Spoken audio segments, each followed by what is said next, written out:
The New York Knicks are a national disgrace, ladies and gentlemen. They're horrible.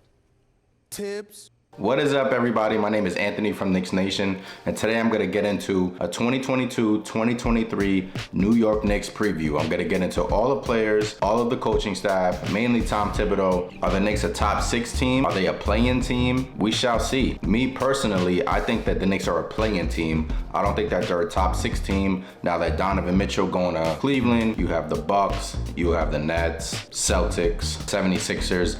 All of those teams are legit contenders in the East. So the Knicks, I don't think they're a top 6 team. I think they're a playing team. The New York Knicks this summer, after a disappointing 2021-2022 season, dished out a total of over $280 million in contracts. They signed RJ Barrett to a $100+ million deal. They signed Jalen Brunson to a $100+ million deal. They signed Isaiah Hartenstein for a 2-year, $17 million deal. So they rewarded RJ Barrett. They gave him the money. They rewarded Jalen Brunson for last year. Jalen Brunson played awesome in the playoffs. Isaiah Hartenstein is a very underrated center. He can shoot the 3, he can rebound, he can defend, he can do it all. He's a nice big man off the bench. So you figure iHeart is going to replace Nerlens Noel from last season. Noel last season was a disaster. And you figure Jalen Brunson is going to take minutes that Alec Burks had last season. Tom Thibodeau loved Alec Burks down the stretch. He played him almost religiously, 35+ minutes a game. He was our main point guard. Granted, Alec Burks is a fine, good player. A lot of times last season, Knicks fans didn't want Alec Burks to play. They wanted quickly to play more, RJ. So now the Knicks go into 2022-2023 with a legit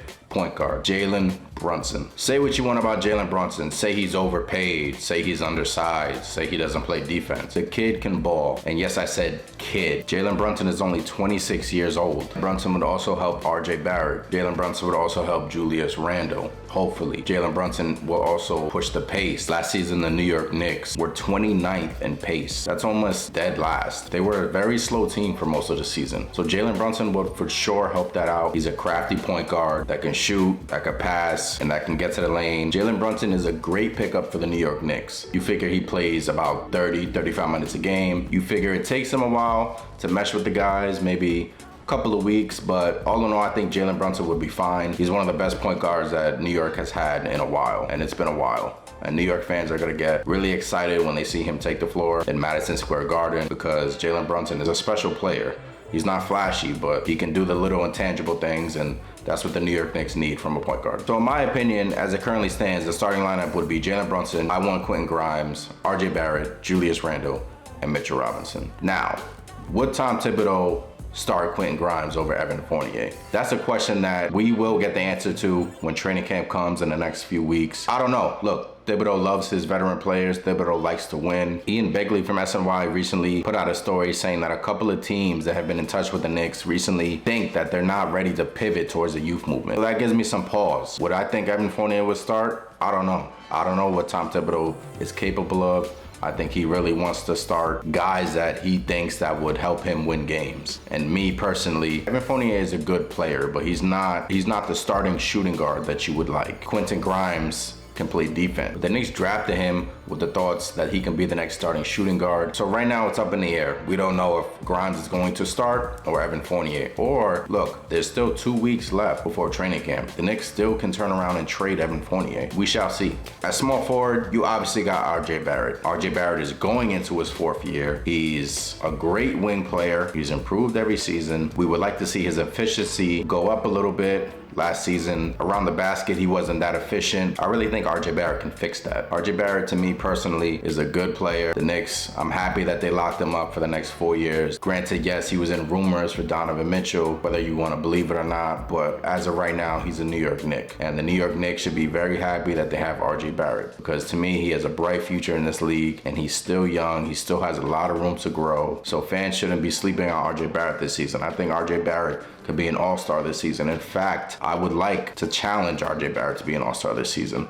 because the Knicks need that. The Knicks need RJ Barrett to take the next step.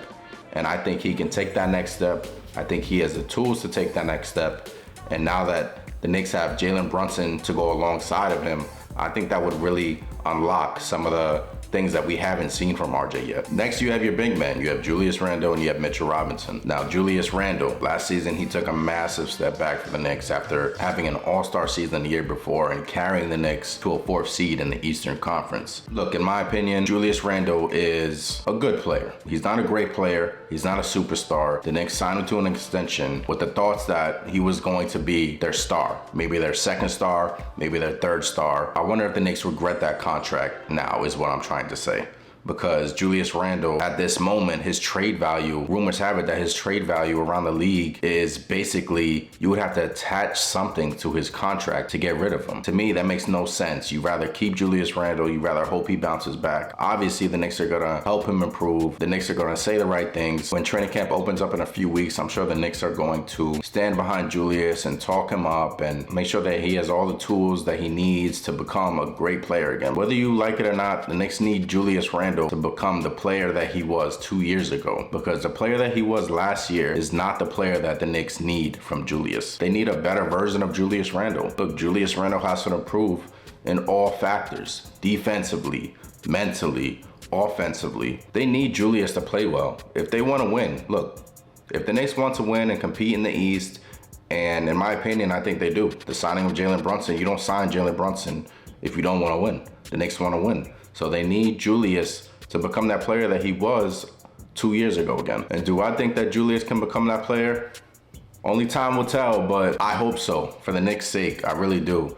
And I hope that Julius has gotten his mind right. Last season, there was a lot of games where Julius just looked off mentally. There was games that the Knicks were winning that Julius Randle was bouncing the ball or throwing the ball or yelling at the referee or getting a unnecessary technical.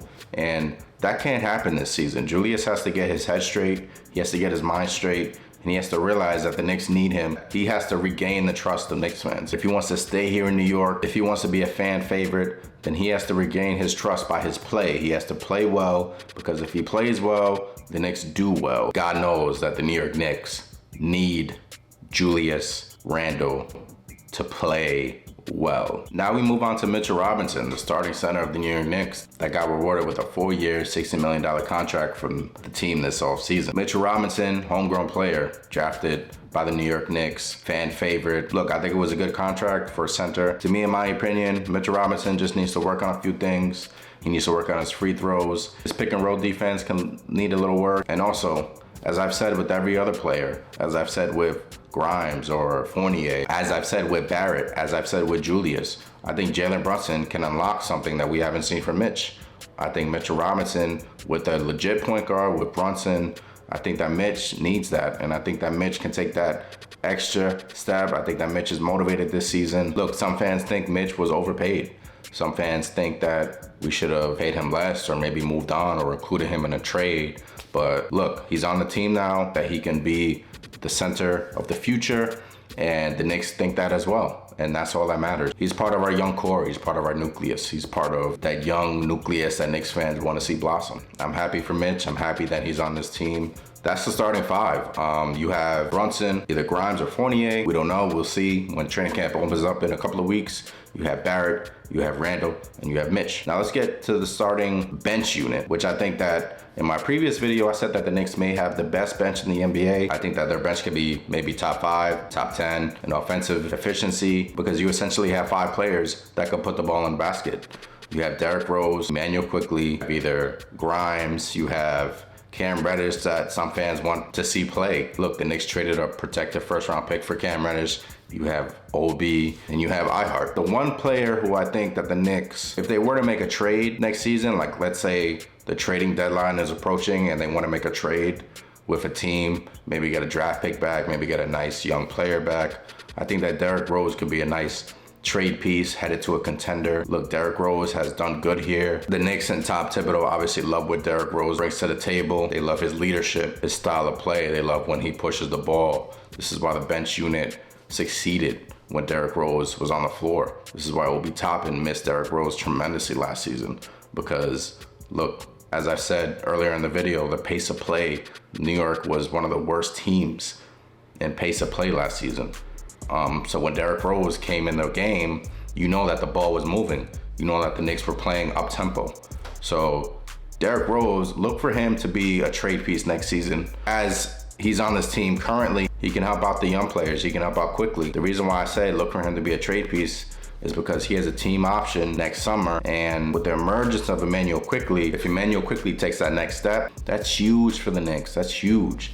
And look, Derrick Rose at that point, he's just taking minutes from Quickley. But right now, Rose is on the team. That's just my opinion. I think later on that the Knicks will explore trading Rose, but we'll see what happens. Now let's get into the coaching staff. You have Tom Thibodeau running the ship. You have Johnny Bryant as an assistant coach. A lot of fans wanted Tom Thibodeau's head last season. A lot of fans wanted him gone because of his rotations, sometimes his press conferences, the things he said after games had fans scratching their heads. There was times after certain games where fans were just tired of it. There was losing streaks that the Knicks were on, that something had to give. The Knicks were losing to teams that they shouldn't lose to at the Garden. And that's what pissed off a lot of Knicks fans. And they wanted Tom Thibodeau gone because he kept playing Alec Burks 40 minutes a game. He never really expanded his minutes to the youth. He never really played Obi Toppin more than 20 minutes a game. Think about that. Obi Toppin last season rarely played over 20 minutes a game.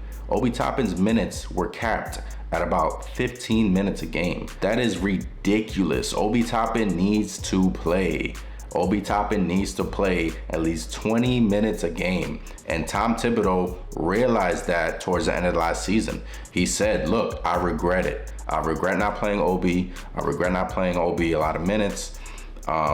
So look for Obi Toppin, look for Immanuel Quickley, look for either Grimes or Reddish to play a lot of minutes. Because Tom Thibodeau, look, if the Knicks don't play well next season, if the Knicks miss out, let's say they miss out on the playoffs, let's say all hell breaks loose, Tom Thibodeau is going to be the one that gets fired. It's not going to be Leon Rose. To me, I think this is a big year for Tom Thibodeau. We shall see. But one thing we do know is that come training camp, Thibodeau wants Grimes and Fournier to battle it out, see who becomes a starter. One thing about Tom Thibodeau is if he doesn't see it in practice, he's not just going to play you in the game. He has to see it in practice. You have to show him in practice that you're improving, that you're playing well, that you know the playbook, that you're executing. Because if you're not showing him in practice, and he said this multiple times last season, he's not going to play you. He's not going to play you massive minutes. And that was an issue last season with Knicks fans. I hope that Thibodeau changes his ways a little bit, because I still think Tom Thibodeau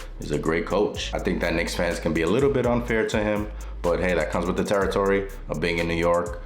The coach is going to get the brunt of the blame. Tom Thibodeau has as much to prove as the young players, in my opinion, because this could be it, Thibs. So that's the squad. Do you think they can make the playoffs? I think the Knicks can be a top 10 team, and the Knicks need to be a top 10 team. Because if they don't make the playoffs next season, with the roster they have, with the money they've spent this offseason, something has to give. And you don't want to be stuck in the mud. You don't want to have a okay season, get the 15th to 20th pick in next year's draft, have all of your cap space locked up, which they do for the next couple of years. One of the young players has to ball out. One of them has to become a star. Maybe the Knicks need two of them to become a star. They need that to happen because free agency next year isn't looking too good. There's no real big names. And look, the Knicks don't really have cap space next season. The only way they can get someone of a superstar caliber player is if they trade for somebody. In order to trade for somebody, you need the assets on your current team to enhance their value. But that's gonna do it for this video. My name is Anthony from Knicks Nation. Please like, subscribe. It really helps out the channel. And let's go Knicks.